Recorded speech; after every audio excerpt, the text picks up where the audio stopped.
panorama. Gracias a El Urbano News. Muy buenos días, qué gusto para mí poderlos saludar en este miércoles 5 de noviembre del 2025. Esta mañana recibo a uno de nuestros personajes en el acontecer del análisis de la realidad que practica la ciudadanía y nos ha demostrado cómo se puede contribuir desde una esfera externa para ver una lectura correcta del país. Me refiero al profesor Francisco Goches, a quien doy la más cordial bienvenida esta fresca mañana de miércoles. Profesor, un gusto para mí saludarlo. Buenos días, José Luis, a la estimada audiencia, un saludo y agradeciendo esta nueva oportunidad para ejercer la ciudadanía a través del comentario de los temas de actualidad de nuestro país. Tenemos mucho que conversar esta mañana. El presidente ha tenido a bien a conversar con la población, con la apertura de estas 70 escuelas, la que hizo de una manera simultánea el domingo por la noche, aunque lo había hecho días atrás, pero puso en la palestra una visión de país integral y a futuro. Así que yo quiero que se conecten a nuestros canales de YouTube, que es Tribuna SB y El Urbano News, compartan, reporten su sintonía, nos hagan sus comentarios, sus opiniones, sus críticas, sus valoraciones sobre la realidad nacional. Y vamos a empezar con un tema que los cibernautas están sorprendidos de lo que El Salvador hizo a finales del día viernes 31 de octubre, cuando el señor presidente de la República ordenaba pues que se ejecutara el envío de 3 contingentes a Jamaica para poder ayudar a la solidaridad del pueblo de Jamaica, en donde ha pasado el huracán Melissa, y algunas personas se siguen preguntando qué está haciendo El Salvador en Jamaica. Hoy el profesor Goches, con esa visión de José Martí, en donde se dijo que se tenía que compartir lo que teníamos y no lo que nos sobraba, nos explica la solidaridad internacional de El Salvador, en donde dejó de ser un espectador y se involucra de manera protagónica en la solidaridad, como es el pueblo de Jamaica. Sí, mira, en primer lugar, yo creo que la ayuda que ha sido enviada a el pueblo de Jamaica por el desastre natural que padecieron, hay que decir que, en primer lugar, ennoblece a quien la da, ¿verdad? La ayuda se da como un gesto de solidaridad.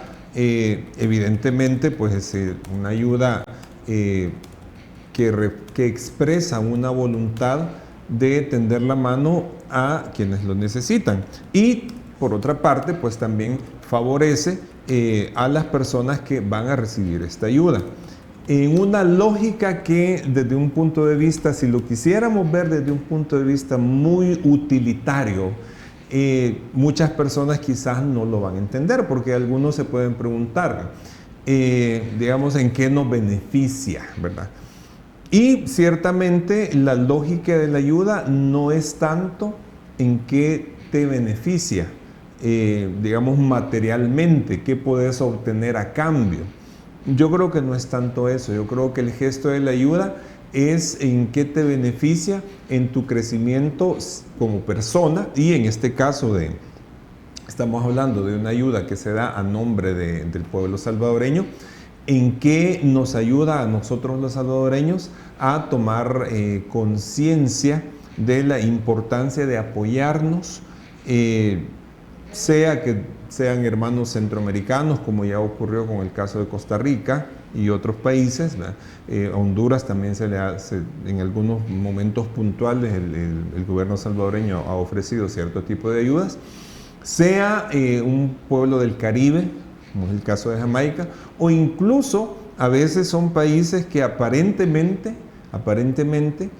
podrían no necesitarlo, pero en las emergencias ahí no es cuestión de en qué nivel de desarrollo esté ese país, sino de que la ayuda sea oportuna, como se hizo en su momento cuando ocurrió, ya estamos casi un poco más de un año de la tragedia que ocurrió en Valencia, España, que se ofreció la ayuda.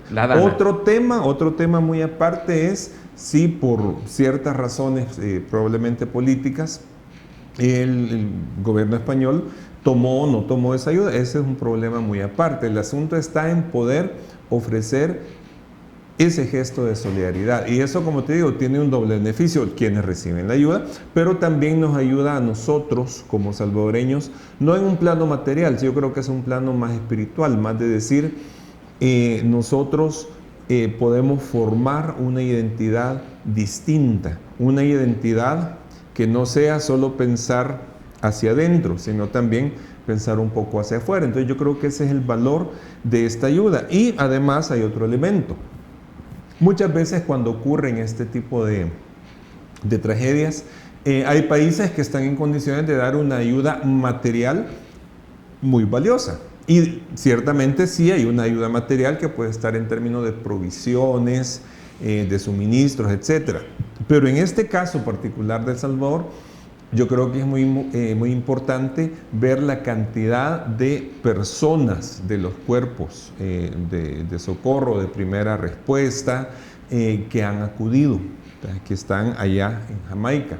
¿Por qué? Porque cuando es una ayuda en términos de personas, hay un contacto directo con la población de aquel país, y ese contacto directo, si bien es cierto, importa el suministro, pero muchas veces lo que queda más en el agradecimiento y en la formación y en el desarrollo de este gesto de solidaridad es el contacto persona a persona. Entonces no son pocos los miembros de los cuerpos de socorro que están por allá. Yo he visto cifras que estamos hablando de un total por encima de 300 personas, ¿verdad? Sí. Ajá, entonces quiere decir que es una ayuda personal que transmite esa calidez humana. Yo creo que sí es importante verlo en ese sentido. No tanto por un punto de vista político, porque ciertamente Jamaica, que es un pueblo que, digamos, una isla que está relativamente cerca de nosotros, aunque se vive en el lado del Caribe, pero digamos no tenemos como un pasado común, ¿verdad? Ellos vienen de otra tradición, hablan otro idioma, tienen otra formación, pero son pueblos que están geográficamente cerca y a quienes o con quienes podemos practicar, como repito una vez más, el valor de la solidaridad. Yo creo que eso es muy positivo, y precisamente la virtud está en que no persigue un interés como algunos podrían pensar, ¿verdad? Un interés yo te doy, tú me das, no, sino que simplemente dar sin esperar nada a cambio, porque al final yo creo que sí se puede cumplir una creencia ancestral, que es que dando es como recibimos, así como nosotros podemos dar, en este caso, en otras oportunidades nosotros hemos recibido ayuda, no necesariamente de los mismos a los que nosotros le estamos dando ahorita, sino viene por otras fuentes. Entonces yo creo que es un poquito como una cadena de favores, ¿verdad? Y eso también es importante tenerlo en cuenta. Qué importante. Profesor, vamos a compartir con el auditorio qué es lo que está pasando en Jamaica. Oficialmente están contabilizados 28 personas que han fallecido ya por el paso del huracán Melissa. Se cree que hay una cantidad superior a esta de desaparecidos. El 60% de la población de Jamaica está incomunicada, no tiene energía eléctrica a la mañana de este miércoles. Se está trabajando a paso forzado. Los salvadoreños ya están en territorio, están haciendo obra, están haciendo su trabajo, han sido asignados a un área específica, y así reporta Televisión Española el paso de el huracán Melissa en Jamaica. Veamos. Jamaicana Black River. Un desastre, dice este policía. Los vecinos buscan desesperados comida. El ejército patrulla porque hay saqueos en los pocos negocios que quedan en pie. Muchas ciudades han sido arrasadas y hay zonas a las que todavía no han podido acceder. Significantly damaged. Water, current, everything. Lo han perdido todo, dicen. 7 de cada 10 jamaicanos siguen sin electricidad, y desde el miércoles cuenta está afectada también sin medicamentos. Dice que tras las muertes del huracán llegarán las derivadas por problemas de salud. Y también de hambre, porque Melissa se ha llevado por delante cosechas y ganado. Solo de la granja de este hombre dependían más de 2.000 supermercados. Se debató todo. Todo, no tenemos nada, nos quedamos sin nada. El paso de Melissa por el Caribe deja de momento 64 muertos. Las operaciones de rescate se continúan realizando en varias zonas. Y por lo menos una veintena de desaparecidos en Haití. I'm thanking God that I'm still around. Agradecen seguir con vida y piden ayuda que ya va en camino, mientras Melissa se debilita pero avanza hacia Bermudas. Así, Melissa ha destruido su paso por el Caribe, 68 muertos en el Caribe, solo en Jamaica. Oficialmente hay 28 que han fallecido. Se cree que la cifra es superior a esa de los desaparecidos.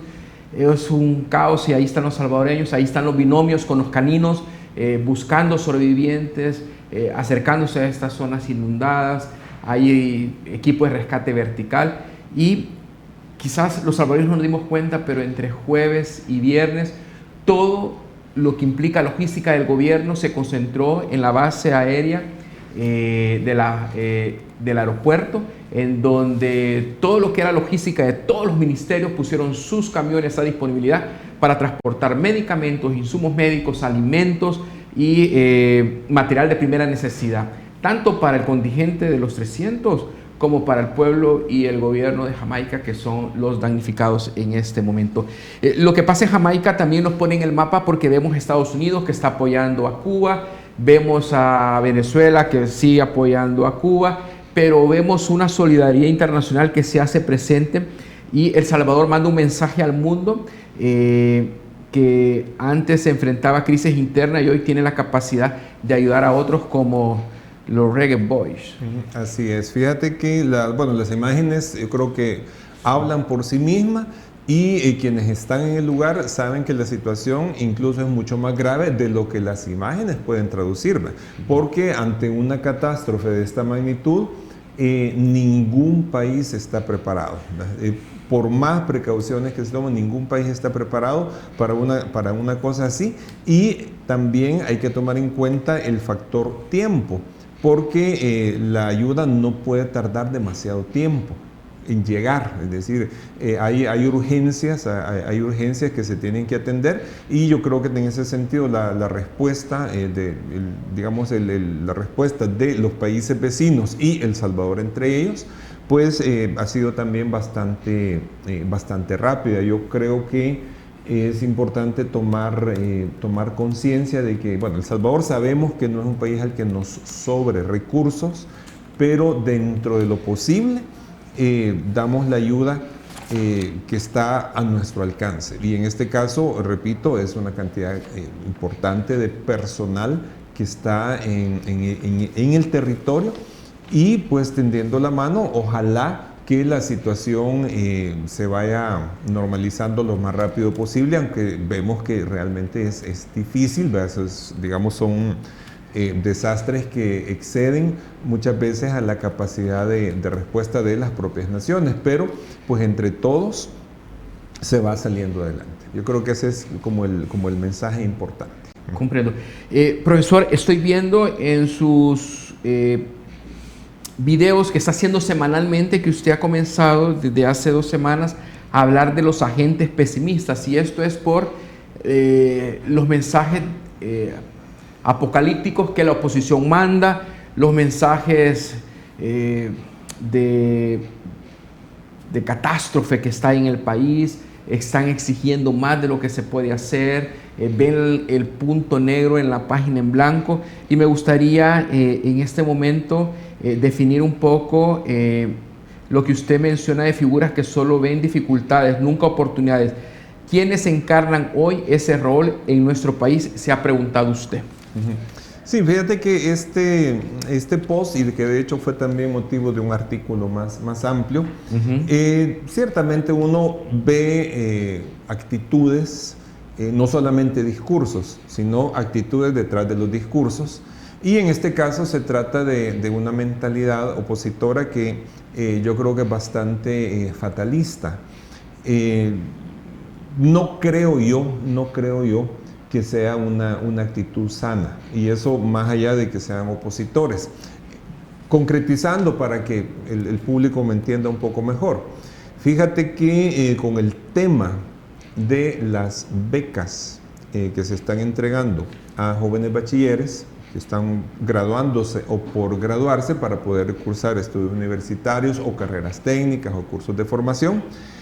Es decir, en una lógica, uno se puede preguntar, bueno, ¿y quién podría estar en contra de este tipo de becas? ¿Quién podría estar en contra de poner en manos de los estudiantes los recursos y las herramientas para que tengan acceso a una formación superior y más adelante pues a mejores empleos, a mejores remuneraciones? En una lógica sana, nadie debería estar en contra de eso. Pero que nos encontramos con figuras y más concretamente cierto académico, que por cierto estuvo relacionado también durante mucho tiempo con el ámbito educativo, que llega a una entrevista de amplia difusión nacional a decir con toda frescura de que las becas van a generar frustración. Entonces yo me quedo, pero ¿cómo es posible que una persona diga semejante cosa? Bueno, claro, él lo justifica y dice porque las personas que están recibiendo estas becas no tienen las competencias necesarias para desarrollarse exitosamente en un estudio superior y que también, como vienen de estratos económicos con mayores dificultades, no van a poder concluir, ¿verdad?, por la necesidad de trabajar. Pero es que yo digo, ponerse en ese plano, o sea, si atendemos a la lógica de este señor, entonces no demos becas. Simplemente que, bueno, los que son pobres seguirán pobres, seguirán sin oportunidades. Este señor desconoce la realidad de los jóvenes que están aspirando a esas becas porque no ha hablado con los docentes que les están dando los cursos de formación. Y precisamente, si él hablara con estos docentes le dirían, como a mí me lo han dicho, porque yo sí he hablado con ellos, que estos jóvenes tienen múltiples inteligencias, tienen diferentes capacidades. Obviamente, de lo que se trata es de que los jóvenes elijan una carrera o un curso de formación superior que vaya de acuerdo con sus capacidades, pero las posibilidades las tienen. No podemos nosotros condenar a alguien que solo porque viene de institutos o centros escolares públicos no tenga las capacidades. Eso no es así. Y por otra parte, el objetivo de las becas es precisamente darles las herramientas para que salgan adelante. Porque si no, el ciclo de la pobreza, digamos, no estudian porque tienen dificultades económicas y tendrán dificultades económicas porque no tuvieron una formación superior. Es un círculo vicioso. ¿Por dónde se rompe? Dele las herramientas para estudiar. Entonces, esa es una visión bien negativa, que no es solo de esta persona la que le dice. Hay otros que claramente te dicen que nada va a funcionar. O sea, proyecto que se anuncia, proyecto al que ellos le tiran sal, pues. Lo están salando, están diciendo esto no va a funcionar, esto va a fracasar, esto no es el camino. Entonces, son personas que yo me pregunto, ¿por qué lo hacen? Para mí solo puede haber dos respuestas. Uno, si lo hacen por agenda política, que es una agenda perversa, porque están tratando de hacer ver mal incluso las cosas que son buenas, deseando que fracase solo para, en teoría, beneficiarse ellos por agenda política. Esa es una posibilidad. La otra posibilidad es que lo hagan por una actitud vital, que es bien lamentable, porque yo no concibo cómo una persona puede vivir en una amargura permanente tratando de contagiarle esa amargura a otros, de traspasársela a otros. Entonces, ese ejemplo que mencioné es uno de tantos, pero hay personas que aquí te escriben artículos y te dan entrevistas y se ponen a hablar en términos negativos. Es decir, si ellos no quieren creer que las cosas se pueden hacer mejor, bueno, será un problema de ellos y las personas que están cerca de ellos, sus familiares, sus amigos, pues ahí están recibiendo una alerta, ¿verdad? Quizás la salud mental no está bien, quizás su estado de ánimo no está bien, ¿verdad? Pero si lo hacen por agenda política hay cosa más perversa, ¿verdad? Porque yo creo que no podemos nosotros estar torpedeando aunque sea ideológicamente, proyectos que son buenos para la población. Por eso te decía al principio, yo me preguntaba, ¿y quién puede estar en contra de que se le den becas a 5.000, 10.000, 15.000, 20.000 jóvenes para que tengan las herramientas para superarse? Entonces, a eso es a lo que yo me refería en ese post que tú mencionaste. Sí. Y que lo desarrollé pues en un artículo, pero es una actitud que hemos venido viendo reiteradamente desde hace ya bastante tiempo, y de verdad que es una lástima que haya personas que estén con ese tipo de actitudes. Profesor, el domingo, al final de la noche, o eso de las 8 de la noche, el presidente de la República tuvo a bien a tener una cadena de radio, televisión y medios digitales, y mandó un mensaje para aquellos que siempre hay que recordar, dijo él, de dónde venimos, a dónde estamos y hacia dónde vamos. Y ha reconocido que falta mucho, pero vamos avanzando paso a paso frente a las críticas sobre la reconstrucción de las escuelas y 2 escuelas por día. Y así responde el presidente Nayib Bukele.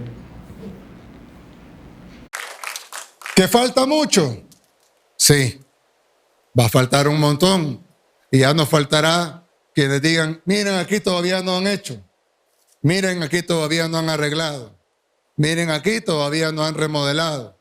Miren, acá todavía la escuela no está en las condiciones que debe estar. Y yo lo que digo es sí, cada vez que veo eso, recuerdo que ese es el país que nos heredaron. Así nos dejaron El Salvador. Y recordamos qué tan importante es de poder seguir trabajando por nuestro país para que podamos inaugurar escuelas como esta o como esas otras, y que vamos a inaugurar 70 escuelas en un solo día, y que podamos iniciar 2 escuelas cada día hasta poder arreglar todo eso que aún falta, y que primero Dios vamos a lograr hacerlo al 100%.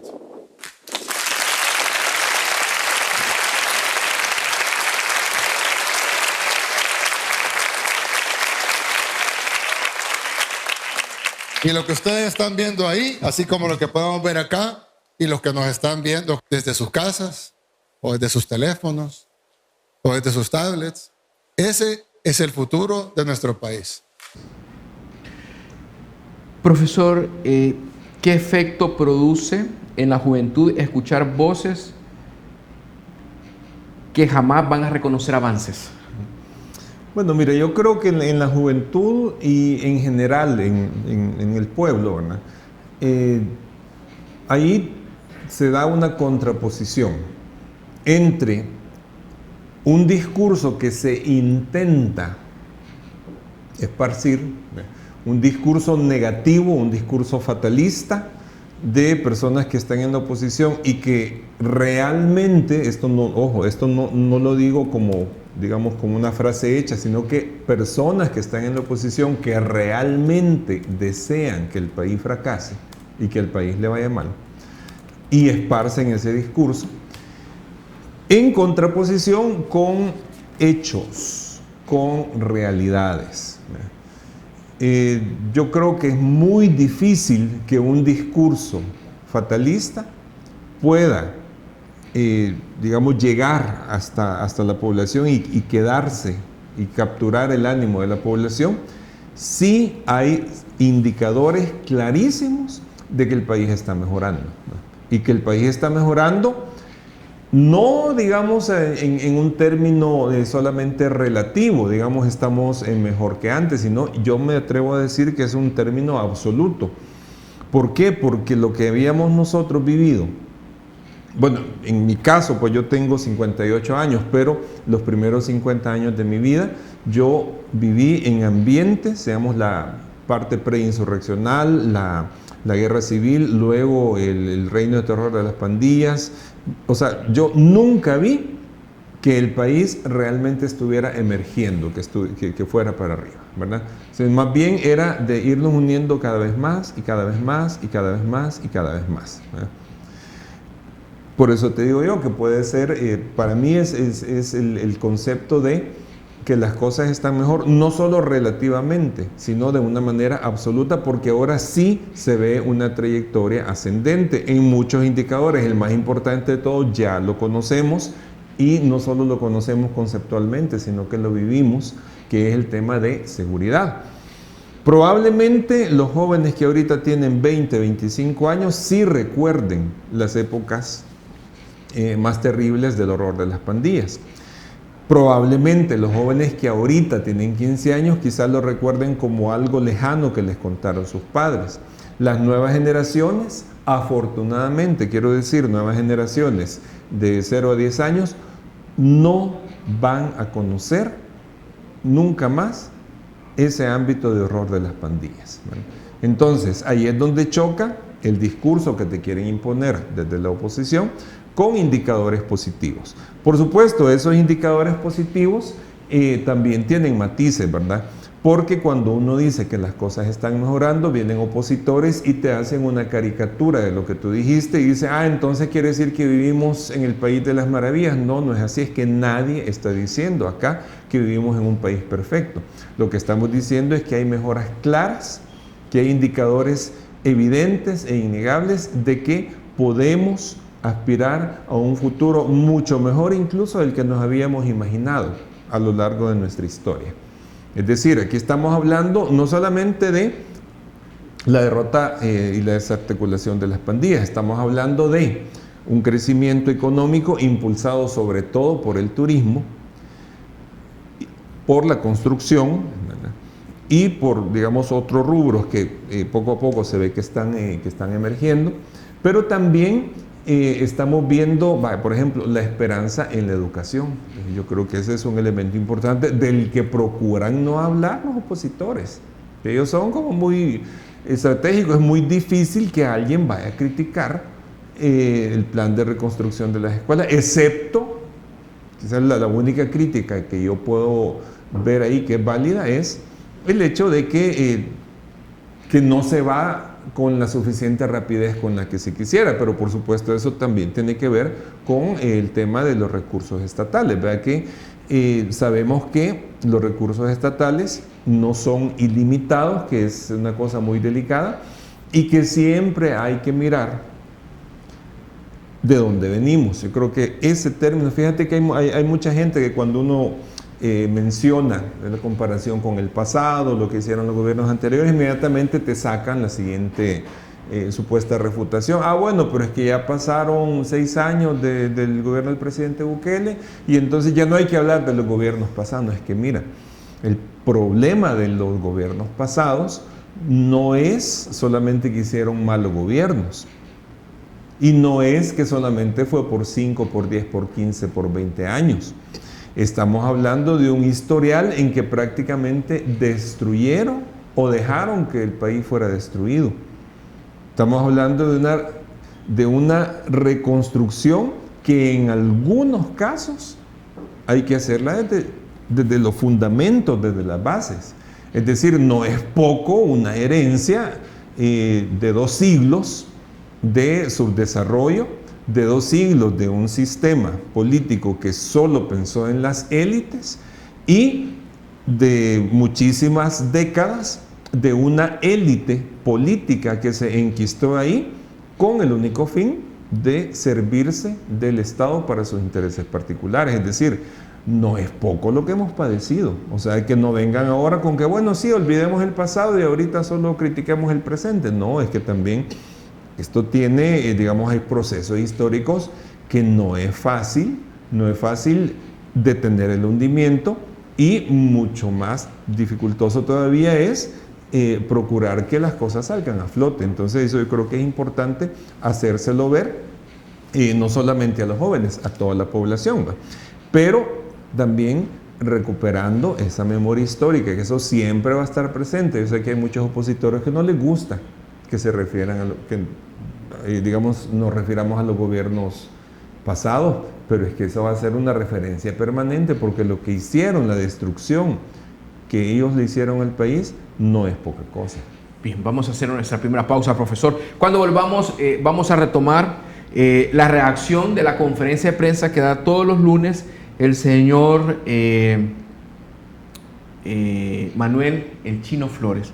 Porque ahora de pronto habló de anacronismo, porque ya se terminó el año escolar, ya no hay necesidad de tener escuelas reparadas. al volver de la pausa. Gracias. Con Bilance Pyme te brindamos gestión de ventas, compras, facturación electrónica, proveedores, clientes e inventario. Facilita la administración de tu empresa con Bilance. La ciudad cuenta tu historia y nosotros la iluminamos, llevando tus mensajes a cada rincón. Nuestro equipo trabaja con pasión y compromiso para que tu marca brille y se conecte de una manera única con las personas. Cada mensaje que compartimos es un reflejo de nuestro esfuerzo para dar vida a tu identidad. Urban City Media, el poder de la imagen urbana que conecta contigo. Entonces, claro, hacer una conferencia para decir inaugurar, imagínense, inaugurar escuelas cuando ya se acabó el año escolar. Una locura. Man. Es una locura. Es como que usted vaya a inaugurar, por ejemplo, vacaciones de verano cuando empiece el invierno. Así ni más ni menos.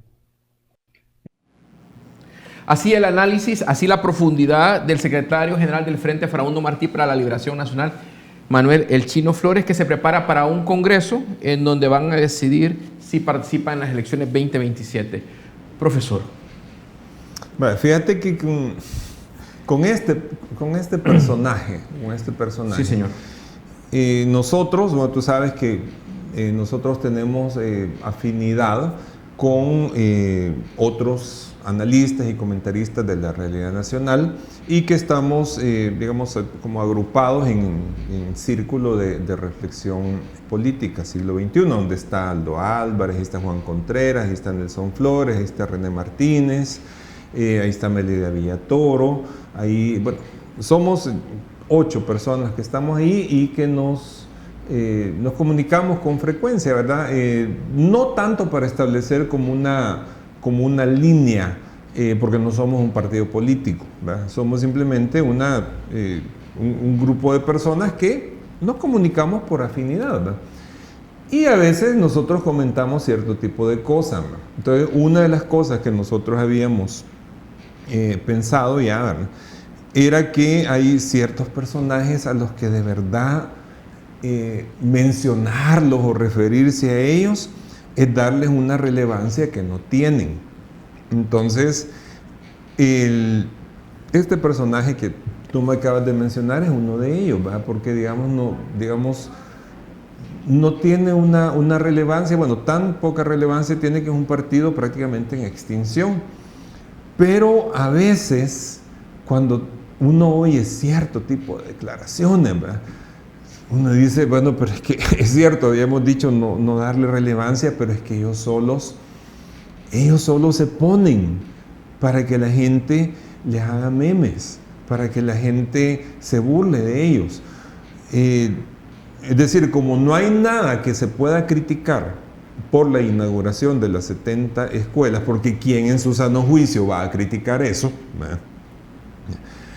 Pues ahora la crítica con la que sale es que ¿para qué las inauguran hoy que ya se va a terminar el año? Bueno, entonces el equivalente lógico que podemos sacar de eso es que tú no te puedes poner a cocinar a las 4 de la tarde porque todavía no tienes hambre. O sea, ¿qué lógica tiene eso, por favor? Es decir, lo que sí me deja claro, y esto sí quizás es válido mencionarlo por supuestamente lo que fue ese partido de izquierda, moribundo, ¿eh? Lo que sí hay que tener en cuenta es que ese tipo de comentarios insensatos, ¿eh?, insensatos totalmente, te refleja, uno, la carencia absoluta de argumentos de esa agrupación política. 1. 2, te siembra una duda razonable. ¿Cuál duda razonable? Bueno, cuando se llega a ese nivel de absurdo, uno se puede preguntar, bueno, ¿y será que este señor le sale al natural ese tipo de comentarios o lo hace a propósito para acabar de hundir al FMLN? Porque es que yo digo, no le encuentro otra explicación, man. Y 3, de alguna manera te dice, bueno, si esa es la alternativa, si esa es la oposición, si ese es el tipo de oposición que tenemos en el país de un señor que te dice que por qué construyes escuelas hoy si todavía no va a empezar el año escolar 2026, o tenés una oposición de otro señor, del otro partido, supuestamente de derecha, que también está en decadencia total, que en su momento dijo que la seguridad no se come. Si esa es la oposición, si esas son las alternativas, entonces el presidente Bukele puede estar tranquilo por décadas. ¿Por qué? Porque con esas alternativas que se presentan, estos partidos realmente van al fondo del abismo, y al fondo del abismo electoral y en el repudio de la gente, ¿verdad? Entonces, por eso es que tenemos un panorama de una oposición que no tiene rumbo, que no da señales de ponerse en unas posturas un poquito, no voy a decir un poco más inteligentes, porque quizás sería mucho pedirles, pero sí un poco menos absurdas, ¿verdad?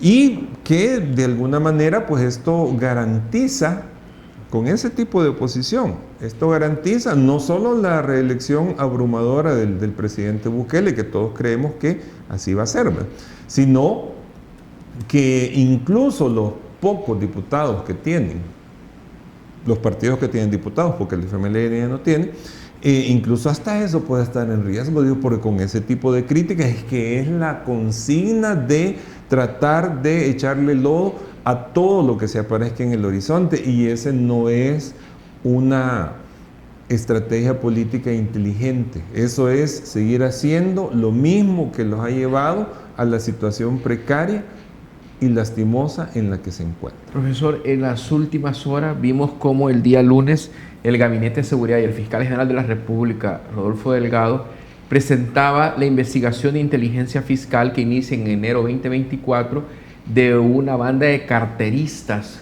compuesta por salvadoreños, hondureños y nicaragüenses que estaban abordando las unidades de autobús y robaban celulares en el autobús, los comercializaban en el centro histórico y hacían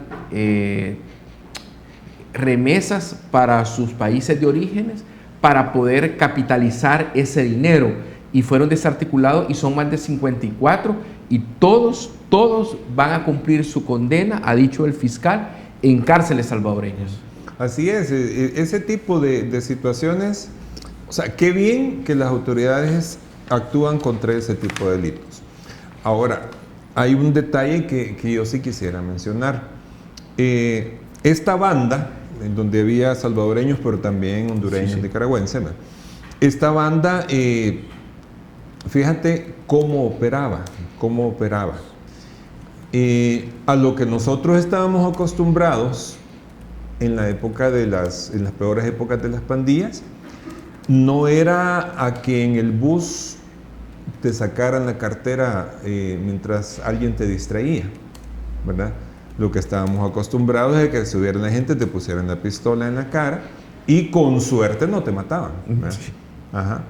Ahora, evidentemente la delincuencia ha mutado, ¿verdad? Ese tipo de acciones que se realizaban antes con esos niveles de violencia prácticamente ha desaparecido en el caso del transporte público de pasajeros. Lo que esta banda hacía, que era, digamos, un poco más sutil de alguna manera, que según han informado las autoridades, había algunos de ellos que veían cómo distraer a la persona y otros sustraían a manera de hurto, ¿verdad? Pero igual, delito es delito, delito es delito.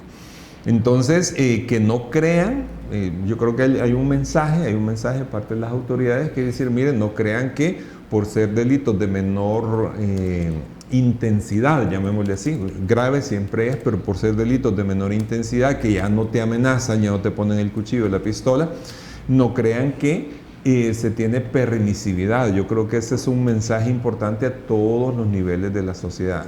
En El Salvador se persiguen desde los delitos más pequeños hasta los delitos más grandes, ¿verdad? Y yo creo que esa es una política, digamos, de dar un mensaje, de comunicar un mensaje que también debe estar muy clara para todos los sectores.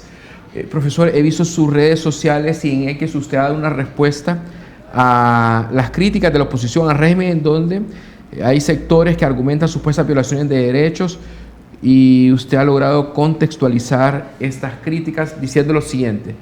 Lo titula argumento de sentido común. Si el pueblo salvadoreño sintiera sus derechos están siendo pisoteados por una terrible dictadura, ya se habría puesto de pie de lucha. Y si no lo ha hecho es porque la tal dictadura no existe. Así es, este contraargumento sale a raíz de él, la cantaleta pues, que tienen muchos sectores de la oposición sobre que aquí hay una dictadura, ¿verdad? Y advertencia, ¿verdad? De que el pueblo salvadoreño no se deja mangonear, ¿verdad? Y es cierto, el pueblo salvadoreño no se deja mangonear, eso históricamente se puede comprobar, pero ahí es donde viene el razonamiento. Dice, ¿por qué ahorita el pueblo salvadoreño anda tranquilamente por todos los espacios y lugares? ¿Dónde está esa cruel dictadura que oprime al pueblo salvadoreño? Esa no existe, esa no existe. Porque si existiera, no me cabe duda a mí que el pueblo salvadoreño estaría en pie de lucha, y no solo lucha digital, estaría en pie de lucha en la calle, ¿verdad? Peores dictaduras nos ha tocado vivir, peores dictaduras que las que se imaginan estas personas que dicen que hoy hay una dictadura. Dictaduras reales hemos vivido aquí en el país. En la década de los 70 toda la década tuvimos dictaduras reales, no imaginadas, ¿verdad? Con situaciones infinitamente peores que las que se imaginan o dicen que existen estas personas en la actualidad. Tuvimos manifestaciones abatidas a balazos en las calles. Tuvimos la estudiante paso de desnivel del Seguro Social. Comenzando ahí actos represivos innombrables, ¿verdad? De los cuales ahora lo más que creo yo que uno puede reconocer, y lo han hecho las autoridades, lo han hecho el mandatario, incluso el presidente y vicepresidente, lo más que podemos reconocer ahora, que sí, está dentro de un margen de error, es que sí pueden haber habido algunas capturas erróneas que se tendrán que dirimir en el sistema judicial. Pero de ahí a la cantidad de cosas que muchas de estas organizaciones que se dedican a generar datos falaces o falsos, hay una distancia muy grande. Si hubiera una dictadura en El Salvador, el pueblo ya estaría hace ratos en pie de lucha. Y lo que ves no es eso. Lo que ves es que hay un pueblo que está disfrutando de una libertad. Lo que ves es un pueblo que está disfrutando de una tranquilidad que no tuvo por décadas. Eso es lo que se está viendo, y eso es lo que estas personas no entienden o no quieren entender, ¿verdad? Por intereses políticos o como sea, pues, pero esa es una realidad que no solamente es una realidad observable, incluso también está datado, porque hay encuestas que claramente te dicen que la gente de lo que tiene temor no es de la dictadura, de lo que tiene temor es que se vaya a quitar el régimen de excepción y que las pandillas se vayan a rearmar. De eso es lo que tiene temor, ¿verdad? Entonces, por eso es que yo me refería a ese tema. De acuerdo, gracias profesor por haber estado esta mañana con nosotros y por dar ese aporte con la ciudadanía a través de su análisis y observación del estado del país. Bueno, pues muchas gracias y espero que mis aportes sean valorados por los oyentes y que al final pues cada quien saca su propia conclusión. Comparto con el auditorio el siguiente pensamiento. Los países no solo se miden por su PIB, el de El Salvador ha crecido a 33,000 millones de dólares, sino por su capacidad de extender la mano cuando otros lo necesitan. Hasta el próximo viernes 7 de noviembre, si Dios lo permite, a las 6 siempre por Panorama en sus dos canales, Tribuna SB y Urbano News. Comparta y leemos sus comentarios y gracias por su like. Hasta la próxima, si Dios así lo permite.